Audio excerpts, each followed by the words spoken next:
but not for a quarter, and not for $1. Same nuts will come out. We don't have time to go into that, but it's a sociological study, very fascinating, why they were victims of the cults during this period. Sixthly, the true gospel teaches that baptism is to be done for the remission of sins.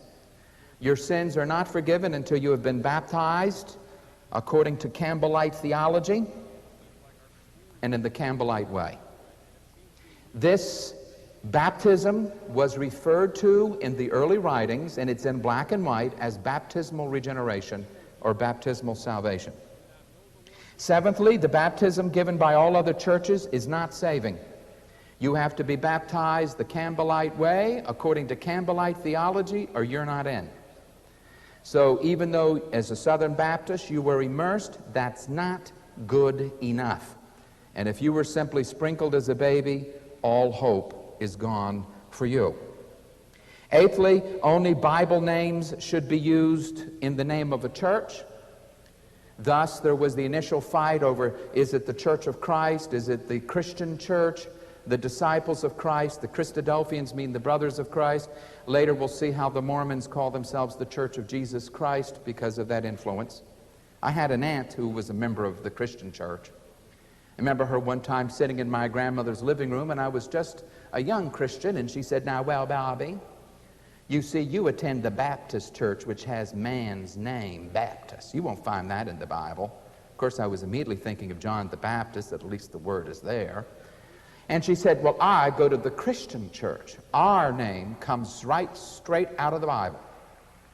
And I said, "Yeah, but Aunt Bertha, wasn't it the unbelievers who developed the name Christian so that the Christians were called that by unsaved people? So God didn't give the name, unbelievers did." Her jaw fell open. Well, no, the Christian church was given the name by God. But you see, the Bible names for Bible churches.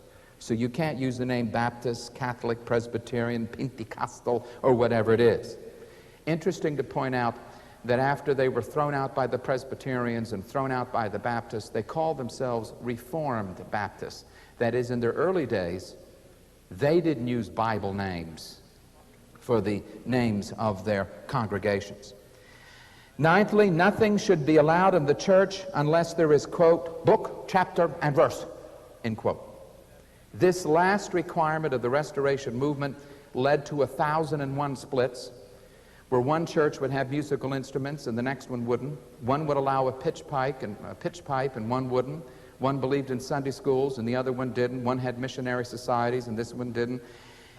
So when you deal with this whole restorationist movement, which split into myriads of sects, you have such a plethora of doctrinal positions.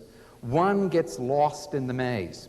In one Church of Christ publication, they gave a list of 110 issues that have split the movement down through the years, be it from pitch pipes to choirs. Now remember, if you've got to have book, chapter, and verse for everything, you're going to have problems. I'm surprised someone hadn't talked about pews. No pews were listed in the Bible. Neither was air conditioning, you say. We can add those to the list. Tenthly, some Campbellite theologians have now moved further in the direction of process theology. They teach that God is not omniscient. He does not know the future. Particularly the Gospel Plan of Salvation by W.T. Brents, published by the Gospel Advocate Company in Nashville, Tennessee. Just some significant dates for you to jot down. In 1809, Thomas Campbell, the father, was censored by the Presbyterian Church for false teaching. They were originally Presbyterians. In that same year, he wrote, quote, "Declaration and Address," end quote, for the, quote, "the Christian Association of Washington." That statement of faith served as their creed for many, many years. When someone tells me, no creed but Christ, it means they have a creed, but they don't want to put it on the table because it means it's open to debate. 1809, the son Alexander Campbell arrives in the United States as another immigrant from Scotland and joins his father. 1811, the association becomes an independent church after being rejected by the Presbyterians once again. 1812, the Campbells give up on Presbyterianism, and this is very important, and went over to the Baptists, where they were baptized by immersion by a Baptist clergyman. This was in 1812, and they were baptized at Buffalo Creek. This isn't far from Uniontown, Pennsylvania.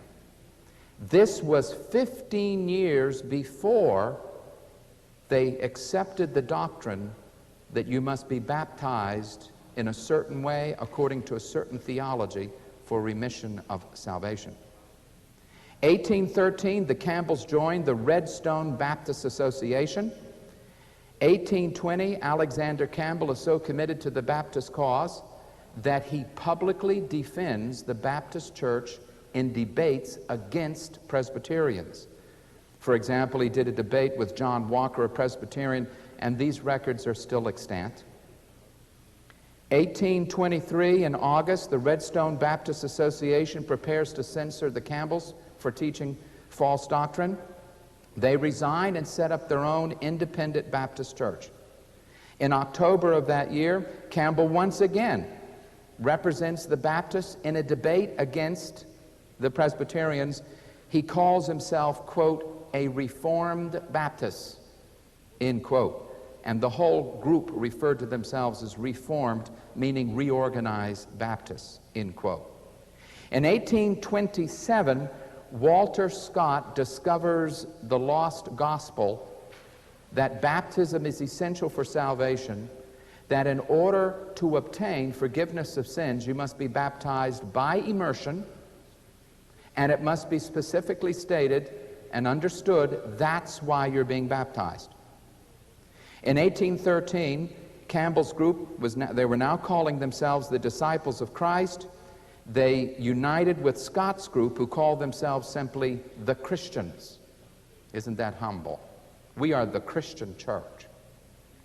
In 1849, controversy over missionary society splits the Restoration movement, and the fragmentation begins.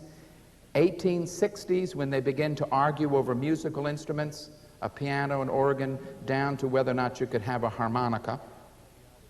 1906, the Churches of Christ list themselves as a separate denomination apart from the Disciples of Christ and the Christian Church. All of these movements, each claiming that they are the original heirs of the Campbells. 1920s, when I studied the historical documents at various Church of Christ seminaries, such as in Cincinnati and colleges, that's when the multitude of splits began in great earnest. And they began to fight over everything. You see, once you take that idea, you can't have anything in the church, but you have a tag and you can write a verse on it. You have opened yourself up to absurdum. How far will you go with that kind of theology? Just quickly, in terms of the Campbellite movement being the father or the mother of various cultic groups, in terms of Campbellism and Mormonism, Joseph Smith surrounded himself with the following men who taught him the idea of restoration. So when the Mormon missionaries come to your home and they pull out the flannel graph, or they have their colored pictures, what do they tell you?